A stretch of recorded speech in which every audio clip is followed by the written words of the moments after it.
মনে করেন আপনাদের সমাজে একজন লোক মিসকিন ফকির অসহায় মানুষ দেখলে দূর দূর করে তাড়ায় দেয়, আছে না এরকম দুষ্টু মানুষ? এখন ওই লোক যদি আপনারা এসে ওয়াজ করে যে চাচা মিসকিনদের খানা দেওয়ায় যে কি ফজিলত জানেন না, আপনি মিসকিনদের একটু খানা দিয়েন, ও যদি আপনারা এই ওয়াজ দেয় আপনি কি বলবেন? ধর্মিয়া তুমি নিজে দাও না, আমারে ওয়াজ দিতেছো। আর ওই লোক যে মিসকিনদের খানা দেয় না সে আরেকজনকে গিয়ে বলবেও না যে আপনি মিসকিনদের খানা দেন, কারণ ও তো নিজেই দেয় না, আরেকজনে বলবে কি? ঠিক না? দেখেন, খানা খাওয়ানো মানুষকে সাধারণভাবে এটা ফজিলতের কাজ। রাসূলুল্লাহ সাল্লাল্লাহু আলাইহি ওয়াসাল্লামের কাছে একজন লোক আসছে, আসার পরে জিজ্ঞাসা করতেছে আইয়ুল ইসলামি খাইর, ইসলামের মধ্যে উত্তম কাজ কোনটা, উত্তম আমল কোনটা?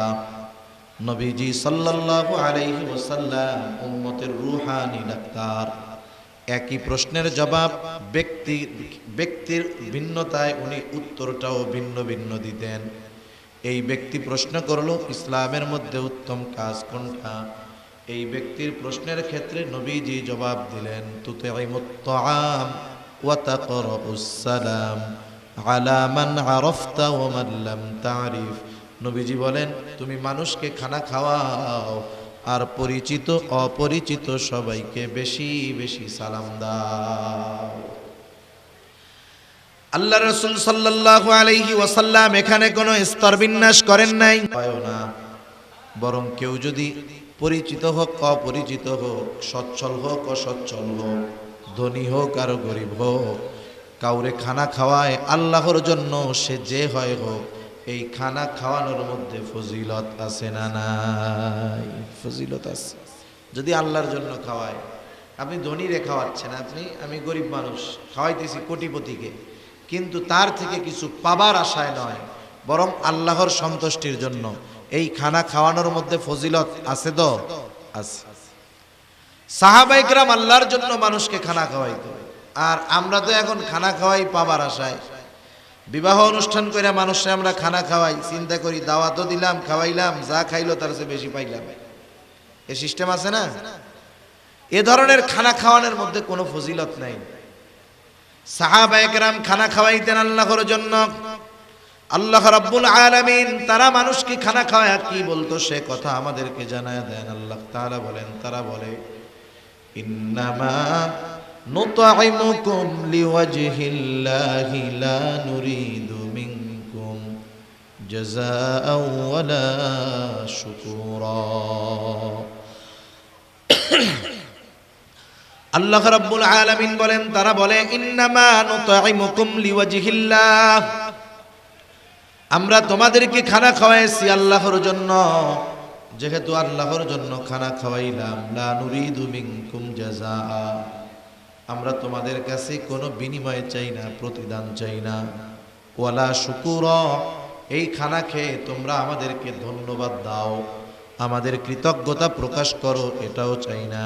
খানা খাওয়াইছি আল্লাহর জন্য, সুতরাং প্রতিদান যিনি দিবেন তিনি কে? আপনি আমি যদি এই নিয়তে সবাইরে খাওয়াই, আত্মীয় স্বজন বিবাহের দাওয়াত দিয়া খাওয়াই, কোনো অসুবিধা নেই, এতে আরো ভালো কাজ। তাহলে 1 নাম্বার মানুষকে খানা খাওয়াবো আল্লাহর জন্য। 2 নাম্বার বিষয়, ওই খানাটা যদি কোনো অসহায় অভুক্ত মিসকিনকে খাওয়ানো হয়, ফজিলত কম না বেশি? কারণ মিসকিনদের খানা খাওয়ানো এটা মুমিনের কাজ, আর মিসকিনদের খানা না দেওয়া এটা হলো কাফেরদের কাজ। কাফেররা মিসকিনদের খানা দেয় না। আল্লাহ তাআলা কাফেরদের যেই ত্রুটিগুলো বর্ণনা করেন এর মধ্যে একটা হলো ওয়ালা ইয়াহুদ্দু আলা তাআমিল মিসকিন, তারা মিসকিনদের কি দেয় না? খানা দেয় না। এটা কাফেরদের স্বভাব। জাহান্নামীরা জাহান্নামে যাওয়ার অন্যতম এক কারণ মিসকিনদের খানা না দেওয়া। আল্লাহ তাআলা কোরআনুল কারীমের মধ্যে জানায় দিয়েছেন জাহান্নামীরা কেন জাহান্নামে যাবে। জান্নাতীরা প্রশ্ন করবে কেন জাহান্নামী হইলা? তারা বলবে লাম নাকু মিনাল মুসাল্লিন ওয়া লাম নাকু নুতঈমুল মিসকিন, আমরা মুসল্লি ছিলাম না, নামাজি ছিলাম না, সাথে সাথে বলবে আমরা মিসকিনদেরকে খানা দিতাম না। তার মানে মিসকিনদের খানা না দেওয়া কাফেরদের স্বভাব, মিসকিনদের খানা না দেওয়া এটা জাহান্নামীদের স্বভাব। আর মিসকিনদের খানা দেওয়া এটা হলো মুমিনের কাজ, মুমিনের স্বভাব। শুধু তাই না, মিসকিনদের নিজে খানা খাওয়াইলে, অপরকে উৎসাহ প্রদান করলে দুনিয়ায় রিজিক প্রশস্ত করে দেন কে? সেজন্য আমরা মিসকিনদের খানা খাওয়াবো। এখন ওই মিসকিন যদি আমার প্রতিবেশী হয়, অভুক্ত মানুষ, তাইলে খানা খাওয়ানোটা শুধু ভালো কাজ তা নয়, ঈমান সম্পৃক্ত বিষয়। রাসূল আকরাম সাল্লাল্লাহু আলাইহি ওয়াসাল্লাম জানায় দেন, ওই ব্যক্তি মুমিন নয় যে পেট পুরে আহার করে আর তার প্রতিবেশী অভুক্ত থাকে। নবীজি বলেন ওই লোকটা মুমিন নয়। এই জন্য মিসকিন অসহায় যদি আমার প্রতিবেশী হয়, বিশেষ গুরুত্ব সহকারে তার খোঁজ খবর রাখবো। তাহলে জাহান্নামী ওই রিজিক সংকীর্ণতার 4 কারণের দ্বিতীয় কারণ হলো মিসকিনদের খানা না দেওয়া, অপরকে উৎসাহ প্রদান না করা। 3 নাম্বার কারণ, আল্লাহ তাআলা বলেন ওয়াতাকুলুনাত তুরাফা আকলাল লাম্মা, যে তোমরা ওয়ারিসি সম্পদ সব একা খেয়ে ফেলার চিন্তা ভাবনা করো। দুনিয়ার কত মানুষ আছে বোনদের হক নষ্ট করে খাইছে, দুনিয়ার কত মানুষ আছে ভাইয়ের হক নষ্ট করে খাইছে। এমন আল্লাহর বান্দা দুনিয়ায় আছে না নাই? বুড়াকালে আইসা হজ করতেছে, তাহাজ্জুদ পড়তেছে, তাবলীগ করতেছে, অথচ বোনদেরকে সারা জীবন তাদের হক থেকে বঞ্চিত করছে। আসেনি এরকম লোক সমাজে? হায় হায়, সারা জিন্দেগি আমল করবে, খাবে ও আমল করবে ও, উপকৃত হবে আর একজন। এজন্য আমরা ওয়ারিসি সম্পদ এগুলো নিজে একা খাওয়ার চেষ্টা করব না, বরং দায়িত্ব কি? বাবা মারা গেছে একজনের, বড় ভাই আছে, দায়িত্বটা কি তার? বাবা মারা যাবার পর তার দাফন কাফনের ব্যবস্থা করা, এরপরে বাবা যদি ঋণ থাকে ঋণ পরিশোধ করা। বাবার সমুদয় সম্পদ যেগুলো আছে, এই সম্পদের 3 ভাগের 1 ভাগের কম পরিমাণ যদি ওসিয়ত করে, তাহলে সেই ওসিয়ত পূর্ণ করা। এরপরে যেই সম্পদ অবশিষ্ট থাকবে, ওয়ারিসদের মধ্যে যথাযথ হক অনুযায়ী বন্টন করে দেওয়া। কিন্তু আমার দেখা, আমার জানা এরকম 1-2 জন নয়, অনেক মানুষ আছে বাবা মারা গেছে, বোনদেরকে সম্পদ দেয় নাই, বোনদের সম্পদ নিজে সব একা খায়া ফেলছে, দেয় না। বরং বোনরা যদি তাদের হক বুঝে নিতে আসে, এই সময় ভাইয়েরা খারাপ আচরণ করে, সম্পদ দিয়ে দেয় আর কয় যা সম্পদও নিলি, সম্পর্কও শেষ করে গেলি। অথচ দায়িত্ব ছিল যে বাবা মারা যাওয়ার পরে এই সম্পদগুলো কে কতটুকু পাবে, নিজ দায়িত্বে প্রত্যেকটা উত্তরাধিকারকে এই সম্পদগুলো বুঝায় দেওয়া। অথচ আমরা অনেকে চিন্তা করি যে এগুলা যতদিন বন্টন না হবে তত ভালো, যতদিন আমার কাছে থাকলো আমি একা খাইতে পারলাম। হায় হায়, এই সম্পদগুলো দুনিয়ায় হয়তো কাগজে কলমে কিছু বেশি সম্পদ দেখা যাবে, কিন্তু এই সম্পদগুলো আমার রিজিক সংকীর্ণতার কারণ হবে, ঠিক কিনা বলেন? এজন্য আমরা ওয়ারিসি সম্পদ বন্টন করে দিব, নারীদেরকে বঞ্চিত করব না। কারণ আল্লাহ সুবহানাহু ওয়া তাআলা পিতার সম্পদের মধ্যে নারীদেরও হক দিয়েছেন। এখানে আল্লাহ তাআলা নারীদেরকে যতটুকু দিয়েছেন, এর মাধ্যমে নারীদেরকে আল্লাহ তাআলা জিতিয়ে দিয়েছেন। অনেকে আবার বোঝে না কি বলে নারীদেরকে আল্লাহ তাআলা কম দিছে। আরে তা না, তো মনে করেন একজন মাস শেষে বেতন পায় 50,000 টাকা। কত টাকা? 50,000 টাকা। আর একজন পায় 20,000 টাকা। যিনি 50,000 টাকা বেতন পান, তার সব খরচ দিয়ে মাস শেষে তার হাতে কিছুই থাকে না।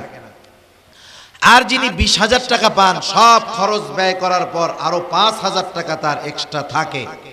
এখন বলেন তো, এখানে মূলত আয় বেশি কার? এখানে যদিও দৃশ্যমান হচ্ছে 50,000 টাকাওয়ালার বেশি লাভ, বিষয়টা এমন নয়। বরং 15,000 টাকা খরচ হয়েছে যার, 20,000 টাকা বেতন পায়, তার তো 5,000 টাকা সেভ হইল, আর 50,000 টাকা পাইয়াও 1 টাকাও জমা রাখতে পারলো না। নারীদের ক্ষেত্রে ওই রকম দেখা যায় কম, কিন্তু যতটুকু আছে ততটুকুই থাকে। কিন্তু পুরুষদের দেখা যায় বেশি, যা দেখা যায় তার চাইতে ব্যয় তার আরো বেশি, ঠিক না? যেমন একটা কন্যা সন্তান দুনিয়ায় ভূমিষ্ঠ হবার পর ওই মেয়েটার যতদিন বিবাহ না হবে, বালেগা না, যতদিন বিবাহ না হবে, 12 বছর হোক, 14 বছর হোক, 16 বছর হোক, 18 বছর হোক, 20 বছর হোক, 22 বছর হোক, 30 বছর হোক, এই মেয়ের যতদিন বিবাহ না হবে ততদিন পর্যন্ত ওই মেয়ের সব খরচ বহন করার দায়িত্ব বাবা। এরপরে বিবাহ হবে, দায়িত্ব স্বামীর। আল্লাহ না করুন যদি স্বামী স্ত্রীর মধ্যে বিচ্ছেদ হয়ে যায়, বিচ্ছেদ, আমরা সাধারণভাবে যখন কারো বিবাহ বিচ্ছেদ হয় একতরফা ভাবে নারীদেরকে আমরা দোষারোপ করি, বিষয়টা ঠিক নয়। কারণ অনেক সময় হয় মেয়েটা দিনদার পরহেজগার, কিন্তু যার সাথে বিবাহ হয়েছিল সে লোকটা ভালো না, নেশাগ্রস্ত, জুয়া খেলে, পরনারী আসক্ত। এই ধরনের ক্যারেক্টারগত সমস্যার কারণে অনেক সময় বিবাহ বিচ্ছেদ হয়। এরপরেও আমরা অনেক সময় নারীদেরকে দোষারোপ করি। বাহিরের মানুষ তো তির্যক মন্তব্য করে, নিজের ঘরের মানুষগুলাও তাকে খারাপ চোখে দেখে, এটা দেখার সুযোগ নাই। ওই নারী আল্লাহ না করুন এখন আবার বাবার ঘরে আসছে, আবার বিবাহ না হওয়ার আগ পর্যন্ত ওই বাবার উপরে দায়িত্ব যে ওই মেয়ের সব খরচ বহন করবে। আর যদি বিবাহ বিচ্ছেদ না হয়, সংসার জীবন চলতেছে, আল্লাহ তাআলা সন্তান দিয়েছে, স্বামী মারা গেল, এখন সন্তানেরা বড় হয়েছে, সন্তানদের উপরে আল্লাহ তাআলা অবশ্যই আবশ্যক করে দিয়েছেন যে এই মা বাবা বেঁচে থাকলে বাবার যত ধরনের খরচপাতি দরকার সব দিতে ওই সন্তান বাধ্য। তাহলে দেখেন, পাইল ঠিকই ছেলের অর্ধেক, ভাইয়ের অর্ধেক, কিন্তু গোটা জিন্দেগিতে কোনো ব্যয় আছে? কোনো ব্যয় নাই। কিন্তু একটা পুরুষ মানুষ, একটা ছেলে, সে বালেগ হওয়ার আগ পর্যন্ত তার বাবা তার খরচ বহন করতে বাধ্য। বালেগ হওয়ার পরে বাবা যদি চায় ছেলেকে আরো পড়াবে, এটা বাবার তরফ থেকে দয়া, ইহসান, সে বাধ্য নয়। এরপরেও দেখেন, বাবা যদি চায় পড়াবে কিন্তু বাধ্য নয়, কিন্তু মেয়ের ক্ষেত্রে বিবাহ না হওয়ার আগ পর্যন্ত খরচ দিতে সে বাধ্য। তাহলে বাস্তবিক সমীকরণ হলো নারীদেরকে আল্লাহ তাআলা ঠকান নাই, বরং যতটুকু দিয়েছেন এখানে ইনসাফ আছে। তা আমরা অনেক সময় আমরা তাদের সেই হকগুলো থেকে আমরা তাদের বঞ্চিত করি, এটা আমরা করব না। আমাদের আয়ত্তে, আমাদের কাছে যদি কারো সম্পদ থাকে, সেটা ওয়ারিসি সম্পদ হোক, সাধারণ সম্পদ হোক, আমরা প্রকৃত মালিককে সম্পদগুলো ফিরিয়ে দিব। না হলে কিয়ামতের দিন আমাকে হয়তো আমলের মাধ্যমে অথবা তার গোনা নেওয়ার মাধ্যমে ঋণগুলো পরিশোধ করতে হবে। আল্লাহ হেফাজত করুন। রিজিক সংকীর্ণতার চতুর্থ কারণ আল্লাহ তাআলা বলেন, ওয়া তুহিব্বুনাল মালা হুব্বান জাম্মা, পরিপূর্ণ মালের মোহাব্বত। কারণ মালের মোহাব্বত এটা মানুষকে পরিপূর্ণ দুনিয়ামুখী করে দেয়, আখিরাত বিমুখ করে দেয়। দুনিয়াতে যত অপরাধ অন্যায় সংগঠিত হয়, খোঁজ নিয়ে দেখা যাবে সকল ধরনের অন্যায় অপরাধ সংগঠিত হওয়ার পেছনে দুনিয়া দায়ী। হয়তো টাকা পয়সা, না হলে সম্মান, প্রভাব, প্রতিপত্তি, এই কয়েকটা বিষয়কে কেন্দ্র করে তথা দুনিয়ার এই কয়েকটা বিষয়কে কেন্দ্র করে দুনিয়ার মানুষ অধিকাংশ অপরাধের মধ্যে নিমজ্জিত হয়। তার মানে আল্লাহ তাআলা বোঝাতে চাইলেন এই কাজগুলো মানুষ করে দুনিয়ার মহব্বতে। সাথে সাথে দুনিয়ার মহব্বত, নবীজি বলেন, হুব্বুদ দুনিয়া রাসু কুল্লি খাতিআ, দুনিয়ার মহব্বত সকল গুনাহের মূল। দুনিয়ায় চলার জন্য সম্পদের দরকার আছে। আপনি দিনদার মালদার হন, টাকা পয়সা উপার্জন করেন, ব্যবসা করেন, কোনো অসুবিধা নাই, কিন্তু দিনকে বাদ দিয়ে নয়। দিন ঠিক রেখে যদি মালদার হওয়া যায় তাহলে তো ভালো জিনিস, কিন্তু দিনকে বাদ দিয়ে যদি মালদার কেউ হয়, বুঝতে হবে এ সম্পদ তার আখিরাত ধ্বংসের কারণ হবে। পাশে কত সুন্দর নদী, নদীর মধ্যে নৌকা চলে, ওই সুন্দর নৌকাটা যদি এই শুকনা জমিনের উপরে এনে রাখা হয়, চলবে? চলবে না। নৌকা চলার জন্য পানির দরকার, কত দরকার, নাইলে নৌকার কোনো দাম নাই, চলবেই না। অথচ ওই পানি যেটা তার চলার জন্য সহযোগী, ওই পানি যদি নৌকার ভিতরে ঢুকে যায় তাহলে এটা নৌকা ধ্বংসের কারণ হয়। দুনিয়া চলার জন্য দরকার টাকা পয়সা, ধন দৌলত, সম্মান দরকার, কিন্তু আমার মাকসাদ যদি ধন দৌলত টাকা পয়সাই হয়ে যায়, দিনকে যদি আমি ছেড়ে দেই, এটা তাহলে আমার দুনিয়া আখিরাত উভয়টা ধ্বংসের কারণ হবে। তাহলে আমরা যে কথাগুলো জানলাম, এই আয়াতগুলোর আলোকে জানলাম মানুষ রিজিক সংকীর্ণতার মুখোমুখি হয় কয়টা কারণে? একটু জোরে বলেন, কয় কারণে? 4 কারণে। 1 নাম্বার কারণ, ইয়াতিমদের সাথে সদাচরণ না করা। আমরা ইয়াতিমদের সাথে সর্বোচ্চ সদাচরণ করব। 2 নাম্বার, মিসকিনদের খানা না দেওয়া, অপরকে নিরুৎসাহিত করা। আমরা নিজেরা মিসকিনদের দিব, নিজের কাছে নাই, বন্ধুকে বলবো তুমি 10টা টাকা দাও, লাভ কি? সে 10 টাকা দিল, সে কিছু খাইলো, আমি দেই নাই, শুধু উৎসাহ দিয়েছি। ও 10 টাকা দিয়া যেই সওয়াব পাবে, আমি শুধু একটু তাকে উদ্বুদ্ধ করার কারণে সমপরিমাণ সওয়াব পেয়ে যাব। 3 নাম্বার, রিজিক সংকীর্ণতার কারণ, ওয়ারিসি সম্পদ সব একা খেয়ে ফেলা। আমরা জীবনের প্রত্যেকটা ক্ষেত্রে মনে রাখবো, বান্দার হক সবচাইতে জটিল। আল্লাহর হক আল্লাহ তাআলা চাইলে মাফ করে দিতে পারেন। নামাজ পড়েন নাই, আল্লাহ তাআলা চাইলে মাফ করে দিতে পারে। রোজা রাখে নাই, আল্লাহ তাআলা চাইলে মাফ করে দিতে পারে। কিন্তু বান্দার হক এটা জটিল, যদিও সেটা অল্প হয়। এজন্য ওয়ারিসি সম্পদ আমরা ভক্ষণ করব না, প্রত্যেকের হক বুঝাইয়া দিব। জমি মাপা হয় না অনেক সময়, প্রতিবেশীর সাথে গ্যাঞ্জাম লাগে, আরে কত মারামারি খুনোখুনি হয়ে যায়, আমি প্রয়োজনে 1 ফিট ছাইড়া দিলাম, তাতে কি? হয়তো ছাড়লাম এতটুক, কিন্তু অনেক দূর জান্নাতের দিকে অগ্রসর হয়ে যাব, ঠিক কিনা? এজন্য এ চিন্তা করব না যে আমার মধ্যে কারো সম্পদ আসুক। ওয়ারিসি সম্পদগুলো আমাদের বোন হোক, ফুফু হোক, যারা হয় হোক, যে যতটুকু পাবে যথাযথভাবে তাকে দিব। আবার দেওয়ার সময় আমি ভালো পজিশনেরটা রাইখা মন্দ পজিশনেরটা তাকে দিব না, এ খারাপ কাজগুলো করব না। এজন্য আমরা ওয়ারিসি সম্পদ তার প্রকৃত হকদারকে বুঝাইয়া দিব। 4 নাম্বার, দুনিয়া উপার্জন করব, কিন্তু পরিপূর্ণ মালের মোহাব্বত যেন আমাদের গ্রাস করে না বসে। আমি ব্যবসা করব, বাণিজ্য করব, চাকরি করব, কিন্তু আমার দ্বীনকে ঠিক রেখে যদি করতে পারি, তাহলে আল্লাহ সুবহানাহু ওয়া তাআলা রিজিক সংকীর্ণতার কষ্ট থেকে আমাদেরকে হেফাজত করবেন। আল্লাহ সুবহানাহু ওয়া তাআলা আমাদের সবাইকে কথাগুলো বুঝবার, আমল করবার তৌফিক দান করুন। সকলে বলি আমিন। ওয়া আখিরু দাওয়ানা আনিল হামদুলিল্লাহি রাব্বিল আলামিন। আসসালামু আলাইকুম ওয়া রাহমাতুল্লাহি ওয়া বারাকাতুহু।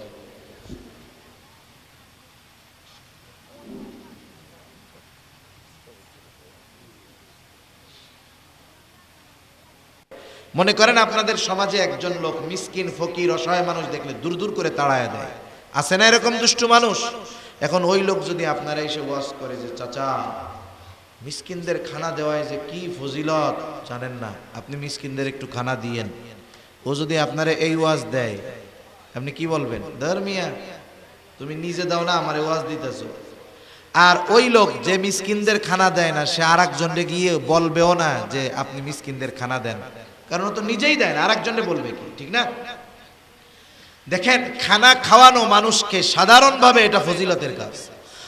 রাসূলুল্লাহ সাল্লাল্লাহু আলাইহি ওয়াসাল্লামের কাছে একজন লোক আসছে, আসার পরে জিজ্ঞাসা করতেছে আইয়ুল ইসলামি খাইর, ইসলামের মধ্যে উত্তম কাজ কোনটা, উত্তম আমল কোনটা? নবীজি সাল্লাল্লাহু আলাইহি ওয়াসাল্লাম উম্মতের রূহানি ডাক্তার, একই প্রশ্নের জবাব ব্যক্তির ভিন্নতায় উনি উত্তরটাও ভিন্ন ভিন্ন দিতেন। এই ব্যক্তি প্রশ্ন করলো ইসলামের মধ্যে উত্তম কাজ কোনটা, এই ব্যক্তির প্রশ্নের ক্ষেত্রে নবীজি জবাব দিলেন তুতিমুত তাআম ওয়া তাকরাউস সালাম আলা মান আরাফতা ওয়া মান লাম তারিফ। নবীজি বলেন তুমি মানুষকে খানা খাওয়াও, আর পরিচিত অপরিচিত সবাইকে বেশি বেশি সালাম দাও। আল্লাহ রাসূল সাল্লাল্লাহু আলাইহি ওয়াসাল্লাম এখানে কোনো স্তর বিন্যাস করেন নাই, না, বরং কেউ যদি পরিচিত হোক অপরিচিত হোক, সচ্ছল হোক অসচ্ছল হোক, ধনী হোক আর গরিব হোক, কাউরে খানা খাওয়ায় আল্লাহর জন্য, সে যে হয় হোক, এই খানা খাওয়ানোর মধ্যে ফজিলত আছে না নাই? ফজিলত আছে। যদি আল্লাহর জন্য খাওয়ায়, আপনি ধনীরে খাওয়াচ্ছেন, আমি গরিব মানুষ খাওয়াইতেছি কোটিপতিকে, কিন্তু তার থেকে কিছু পাবার আশায় নয়, বরং আল্লাহর সন্তুষ্টির জন্য, এই খানা খাওয়ানোর মধ্যে ফজিলত আছে তো আছে। সাহাবায়ে কেরাম আল্লাহর জন্য মানুষকে খানা খাওয়াইতো, আর আমরা তো এখন খানা খাওয়াই পাবার আশায়। বিবাহ অনুষ্ঠান করে মানুষে আমরা খানা খাওয়াই, চিন্তা করি দাওয়াতও দিলাম, খাওয়াইলাম, যা খাইলো তার চেয়ে বেশি পাইলাম। এ সিস্টেম আছে না? এ ধরনের খানা খাওয়ানোর মধ্যে কোনো ফজিলত নাই। সাহাবায়ে কেরাম খানা খাওয়াইতেন আল্লাহর জন্য। আল্লাহ রাব্বুল আলামিন তারা মানুষকে খানা খাওয়ায় কি বলতো সে কথা আমাদেরকে জানায় দেন। আল্লাহ তাআলা বলেন, তারা বলে ইন্নামা নুতঈমুকুম লিওয়াজহিল্লাহি লা নুরিদু মিনকুম জাযাআও ওয়ালা শুকুরা। আল্লাহ রাব্বুল আলামিন বলেন, তারা বলে ইন্নামা নুতঈমুকুম লিওয়াজহিল্লাহ, আমরা তোমাদেরকে খানা খাওয়াইছি আল্লাহর জন্য। যেহেতু আল্লাহর জন্য খানা খাওয়াইলাম, লা নুরিদু মিনকুম জাযাআ, আমরা তোমাদের কাছে কোনো বিনিময় চাই না, প্রতিদান চাই না। ওয়ালা শুকুরা, এই খানা খেয়ে তোমরা আমাদেরকে ধন্যবাদ দাও, আমাদের কৃতজ্ঞতা প্রকাশ করো, এটাও চাই না। খানা খাওয়াইছি আল্লাহর জন্য, সুতরাং প্রতিদান যিনি দিবেন তিনি কে? আপনি আমি যদি এই নিয়তে সবাইরে খাওয়াই, আত্মীয় স্বজন বিবাহের দাওয়াত দিয়া খাওয়াই, কোনো অসুবিধা নেই, এতে আরো ভালো কাজ। তাহলে 1 নাম্বার, মানুষকে খানা খাওয়াবো আল্লাহর জন্য। 2 নাম্বার বিষয়, ওই খানাটা যদি কোনো অসহায় অভুক্ত মিসকিনকে খাওয়ানো হয়, ফজিলত কম না বেশি? কারণ মিসকিনদের খানা খাওয়ানো এটা মুমিনের কাজ, আর মিসকিনদের খানা না দেওয়া এটা হলো কাফেরদের কাজ। কাফেররা মিসকিনদের খানা দেয় না। আল্লাহ তাআলা কাফেরদের যেই ত্রুটিগুলো বর্ণনা করেন, এর মধ্যে একটা হলো ওয়ালা ইয়াহুদ্দু আলা তাআমিল মিসকিন, তারা মিসকিনদের কি দেয় না? খানা দেয় না। এটা কাফেরদের স্বভাব। জাহান্নামীরা জাহান্নামে যাওয়ার অন্যতম এক কারণ মিসকিনদের খানা না দেওয়া। আল্লাহ তাআলা কোরআনুল কারীমের মধ্যে জানায় দিয়েছেন জাহান্নামীরা কেন জাহান্নামে যাবে। জান্নাতীরা প্রশ্ন করবে, কেন জাহান্নামী হইলা? তারা বলবে, লাম নাকু মিনাল মুসাল্লিন ওয়া লাম নাকু নুতঈমুল মিসকিন, আমরা মুসল্লি ছিলাম না, নামাজি ছিলাম না। সাথে সাথে বলবে, আমরা মিসকিনদেরকে খানা দিতাম না। তার মানে মিসকিনদের খানা না দেওয়া কাফেরদের স্বভাব, মিসকিনদের খানা না দেওয়া এটা জাহান্নামীদের স্বভাব, আর মিসকিনদের খানা দেওয়া এটা হলো মুমিনের কাজ, মুমিনের স্বভাব। শুধু তাই না, মিসকিনদের নিজে খানা খাওয়াইলে, অপরকে উৎসাহ প্রদান করলে দুনিয়ায় রিজিক প্রশস্ত করে দেন কে? সেজন্য আমরা মিসকিনদের খানা খাওয়াবো। এখন ওই মিসকিন যদি আমার প্রতিবেশী হয়, অভুক্ত মানুষ, তাইলে খানা খাওয়ানোটা শুধু ভালো কাজ তা নয়, ঈমান সম্পৃক্ত বিষয়। রাসূল আকরাম সাল্লাল্লাহু আলাইহি ওয়াসাল্লাম জানায় দেন, ওই ব্যক্তি মুমিন নয় যে পেট পুরে আহার করে আর তার প্রতিবেশী অভুক্ত থাকে। নবীজি বলেন, ওই লোকটা মুমিন নয়। এই জন্য মিসকিন অসহায় যদি আমার প্রতিবেশী হয়, বিশেষ গুরুত্ব সহকারে তার খোঁজ খবর রাখবো। তাহলে জাহান্নামী ওই রিজিক সংকীর্ণতার 4 কারণের দ্বিতীয় কারণ হলো মিসকিনদের খানা না দেওয়া, অপরকে উৎসাহ প্রদান না করা।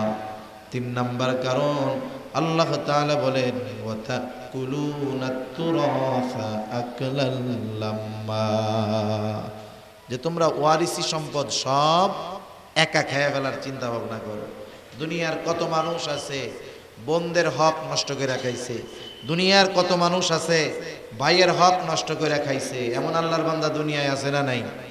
বুড়াকালে আইসা হজ করতেছে, তাহাজ্জুদ পড়তেছে, তাবলীগ করতেছে, অথচ বোনদেরকে সারা জীবন তাদের হক থেকে বঞ্চিত করছে। আসেনি এরকম লোক সমাজে? হায় হায়, সারা জিন্দেগি আমল করবে, খাবে ও, আমল করবে ও, উপকৃত হবে আরেকজন। এজন্য আমরা ওয়ারিসি সম্পদ এগুলো নিজে একা খাওয়ার চেষ্টা করব না, বরং দায়িত্ব কি? বাবা মারা গেছে একজনের, বড় ভাই আছে, দায়িত্বটা কি তার? বাবা মারা যাবার পর তার দাফন কাফনের ব্যবস্থা করা, এরপরে বাবা যদি ঋণ থাকে ঋণ পরিশোধ করা। বাবার সমুদায় সম্পদ যেগুলো আছে, এই সম্পদের 3 ভাগের 1 ভাগের কম পরিমাণ যদি ওসিয়ত করে, তাহলে সেই ওসিয়ত পূর্ণ করা। এরপরে যেই সম্পদ অবশিষ্ট থাকবে, ওয়ারিসদের মধ্যে যথাযথ হক অনুযায়ী বন্টন করে দেওয়া। কিন্তু আমার দেখা, আমার জানা এরকম 1-2 জন নয়, অনেক মানুষ আছে বাবা মারা গেছে, বোনদেরকে সম্পদ দেয় নাই, বোনদের সম্পদ নিজে সব একা খায়া ফেলছে, দেয় না। বরং বোনরা যদি তাদের হক বুঝে নিতে আসে, এই সময় ভাইয়েরা খারাপ আচরণ করে, সম্পদ দিয়ে দেয় আর কয় যা সম্পদও নিলি সম্পর্কও শেষ করে গেলি। অথচ দায়িত্ব ছিল যে বাবা মারা যাওয়ার পরে এই সম্পদগুলো কে কতটুকু পাবে নিজ দায়িত্বে প্রত্যেকটা উত্তরাধিকারকে এই সম্পদগুলো বুঝায় দেওয়া। অথচ আমরা অনেকে চিন্তা করি যে এগুলা যতদিন বন্টন না হবে তত ভালো, যতদিন আমার কাছে থাকলো আমি একা খাইতে পারলাম। হায় হায়, এই সম্পদগুলো দুনিয়ায় হয়তো কাগজে কলমে কিছু বেশি সম্পদ দেখা যাবে, কিন্তু এই সম্পদগুলো আমার রিজিক সংকীর্ণতার কারণ হবে, ঠিক কিনা বলেন? এজন্য আমরা ওয়ারিসি সম্পদ বন্টন করে দিব, নারীদেরকে বঞ্চিত করব না। কারণ আল্লাহ সুবহানাহু ওয়া তাআলা পিতার সম্পদের মধ্যে নারীদেরও হক দিয়েছেন। এখানে আল্লাহ তাআলা নারীদেরকে যতটুকু দিয়েছেন এর মাধ্যমে নারীদেরকে আল্লাহ তাআলা জিতিয়ে দিয়েছেন। অনেকে আবার বোঝে না কি বলে নারীদেরকে আল্লাহ তাআলা কম দিছে। আরে তা না, দাও। মনে করেন একজন মাস শেষে বেতন পায় 50,000 টাকা। কত টাকা? 50,000 টাকা। আর একজন পায় 20,000 টাকা। যিনি 50,000 টাকা বেতন পান তার সব খরচ দিয়ে মাস শেষে তার হাতে কিছুই থাকে না। আর যিনি 20,000 টাকা পান সব খরচ ব্যয় করার পর আরো 5,000 টাকা তার এক্সট্রা থাকে। এখন বলেন তো এখানে মূলত আয় বেশি কার? এখানে যদিও দৃশ্যমান হচ্ছে 50,000 টাকাওয়ালার বেশি লাভ, বিষয়টা এমন নয়। বরং 15,000 টাকা খরচ হয়েছে যার 20,000 টাকা বেতন পায়, তার তো 5,000 টাকা সেভ হইল, আর 50,000 টাকা পাইয়াও একটা টাকাও জমা রাখতে পারলো না। নারীদের ক্ষেত্রে ওই রকম দেখা যায় কম, কিন্তু যতটুকু আছে ততটুকুই থাকে। কিন্তু পুরুষদের দেখা যায় বেশি, যা দেখা যায় তার চাইতে ব্যয় তার আরো বেশি, ঠিক না? যেমন একটা কন্যা সন্তান দুনিয়ায় ভূমিষ্ঠ হবার পর ওই মেয়েটার যতদিন বিবাহ না হবে, বালেগা না, যতদিন বিবাহ না হবে, 12 বছর হোক, 14 বছর হোক, 16 বছর হোক, 18 বছর হোক, 20 বছর হোক, 22 বছর হোক, 30 বছর হয় হোক, এই মেয়ের যতদিন বিবাহ না হবে ততদিন পর্যন্ত ওই মেয়ের সব খরচ বহন করার দায়িত্ব বাবা। এরপরে বিবাহ হবে, দায়িত্ব স্বামীর। আল্লাহ না করুন যদি স্বামী স্ত্রীর মধ্যে বিচ্ছেদ হয়ে যায়, বিচ্ছেদ আমরা সাধারণভাবে যখন কারো বিবাহ বিচ্ছেদ হয় একতরফা ভাবে নারীদেরকে আমরা দোষারোপ করি, বিষয়টা ঠিক নয়। কারণ অনেক সময় হয় মেয়েটা দিনদার পরহেজগার, কিন্তু যার সাথে বিবাহ হয়েছিল সে লোকটা ভালো না, নেশাগ্রস্ত, জুয়া খেলে, পরনারী আসক্ত, এই ধরনের ক্যারেক্টারগত সমস্যার কারণে অনেক সময় বিবাহ বিচ্ছেদ হয়। এরপরেও আমরা অনেক সময় নারীদেরকে দোষারোপ করি। বাহিরের মানুষ তো তির্যক মন্তব্য করে, নিজের ঘরের মানুষগুলাও তাকে খারাপ চোখে দেখে, এটা দেখার সুযোগ নাই। ওই নারী আল্লাহ না করুন এখন আবার বাবার ঘরে আসছে, আবার বিবাহ না হওয়ার আগ পর্যন্ত ওই বাবার উপরে দায়িত্ব যে ওই মেয়ের সব খরচ বহন করবে। আর যদি বিবাহ বিচ্ছেদ না হয়, সংসার জীবন চলতেছে, আল্লাহ তাআলা সন্তান দিয়েছে, স্বামী মারা গেল, এখন সন্তানেরা বড় হয়েছে, সন্তানদের উপরে আল্লাহ তাআলা অবশ্যই আবশ্যক করে দিয়েছেন যে এই মা বাবা বেঁচে থাকলে বাবার যত ধরনের খরচপাতি দরকার সব দিতে ওই সন্তান বাধ্য। তাহলে দেখেন পাইল ঠিকই ছেলের অর্ধেক, ভাইয়ের অর্ধেক, কিন্তু গোটা জিন্দেগিতে কোনো ব্যয় আছে? কোনো ব্যয় নাই। কিন্তু একটা পুরুষ মানুষ, একটা ছেলে, সে বালেগ হওয়ার আগ পর্যন্ত তার বাবা তার খরচ বহন করতে বাধ্য। বালেগ হওয়ার পরে বাবা যদি চায় ছেলেকে আরো পড়াবে, এটা বাবার তরফ থেকে দয়া, ইহসান, সে বাধ্য নয়। এরপরেও দেখেন বাবা যদি চায় পড়াবে কিন্তু বাধ্য নয়, কিন্তু মেয়ের ক্ষেত্রে বিবাহ না হওয়ার আগ পর্যন্ত খরচ দিতে সে বাধ্য। তাহলে বাস্তবিক সমীকরণ হলো নারীদেরকে আল্লাহ তাআলা ঠকান নাই, বরং যতটুকু দিয়েছেন এখানে ইনসাফ আছে। তা আমরা অনেক সময় আমরা তাদের সেই হকগুলো থেকে আমরা তাদের বঞ্চিত করি, এটা আমরা করব না। আমাদের আয়ত্তে আমাদের কাছে যদি কারো সম্পদ থাকে, সেটা ওয়ারিসি সম্পদ হোক, সাধারণ সম্পদ হোক, আমরা প্রকৃত মালিককে সম্পদগুলো ফিরিয়ে দিব। না হলে কিয়ামতের দিন আমাকে হয়তো আমলের মাধ্যমে অথবা তার গোনা নেওয়ার মাধ্যমে ঋণগুলো পরিশোধ করতে হবে। আল্লাহ হেফাজত করুন।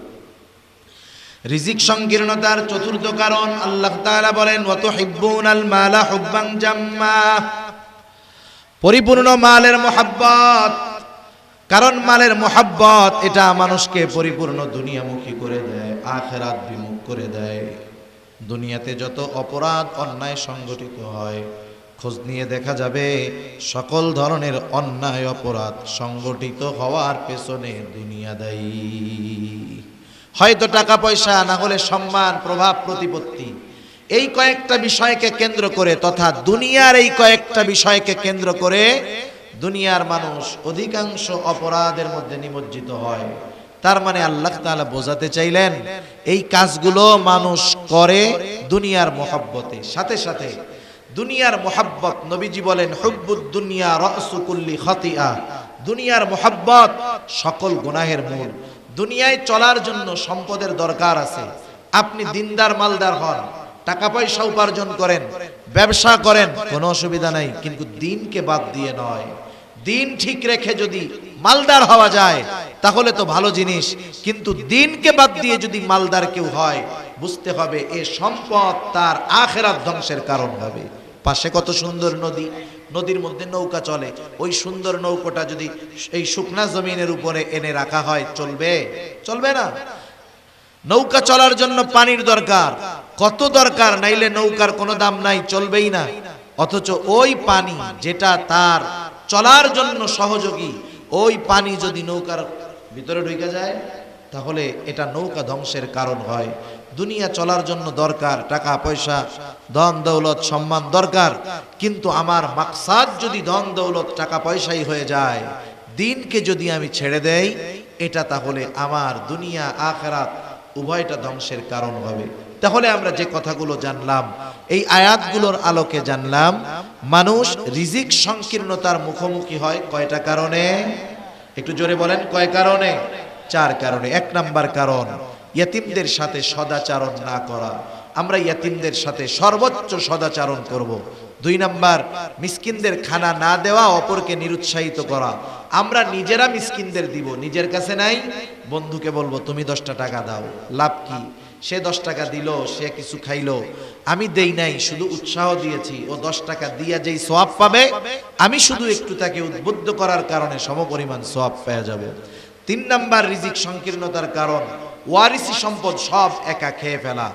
আমরা জীবনের প্রত্যেকটা ক্ষেত্রে মনে রাখবো বান্দার হক সবচাইতে জটিল। আল্লাহর হক আল্লাহ তাআলা চাইলে মাফ করে দিতে পারেন। নামাজ পড়েন নাই, আল্লাহ তাআলা চাইলে মাফ করে দিতে পারে। রোজা রাখে নাই, আল্লাহ তাআলা চাইলে মাফ করে দিতে পারে। কিন্তু বান্দার হক এটা জটিল, যদিও সেটা অল্প হয়। এজন্য ওয়ারিসি সম্পদ আমরা ভক্ষণ করব না, প্রত্যেকের হক বুঝাইয়া দিব। জমি মাপা হয় না অনেক সময়, প্রতিবেশীর সাথে গ্যাঞ্জাম লাগে, আরে কত মারামারি খুনোখুনি হয়ে যায়, আমি প্রয়োজনে 1 ফিট ছাইড়া দিলাম, তাতে কি? হয়তো ছাড়লাম এতটুক, কিন্তু অনেক দূর জান্নাতের দিকে অগ্রসর হয়ে যাব, ঠিক কিনা? এজন্য এ চিন্তা করব না যে আমার মধ্যে কারো সম্পদ আসুক। ওয়ারিসি সম্পদগুলো আমাদের বোন হোক, ফুফু হোক, যারা হয় হোক, যে যতটুকু পাবে যথাযথভাবে তাকে দিব। আবার দেওয়ার সময় আমি ভালো পজিশনেরটা রাইখা মন্দ পজিশনেরটা তাকে দিব না, এ খারাপ কাজগুলো করব না। এজন্য আমরা ওয়ারিসি সম্পদ তার প্রকৃত হকদারকে বুঝাইয়া দিব। 4 নাম্বার, দুনিয়া উপার্জন করব, কিন্তু পরিপূর্ণ মালের মোহাব্বত যেন আমাদের গ্রাস করে না বসে। আমি ব্যবসা করব, বাণিজ্য করব, চাকরি করব, কিন্তু আমার দিনকে ঠিক রেখে যদি করতে পারি, তাহলে আল্লাহ সুবহানাহু ওয়া তাআলা রিজিক সংকীর্ণতার কষ্ট থেকে আমাদেরকে হেফাজত করবেন। আল্লাহ সুবহানাহু ওয়া তাআলা আমাদের সবাইকে কথাগুলো বুঝবার, আমল করবার তৌফিক দান করুন। সকলে বলি আমিন। ওয়া আখিরু দাওয়ানা আনিল হামদুলিল্লাহি রাব্বিল আলামিন। আসসালামু আলাইকুম ওয়া রাহমাতুল্লাহি ওয়া বারাকাতুহু।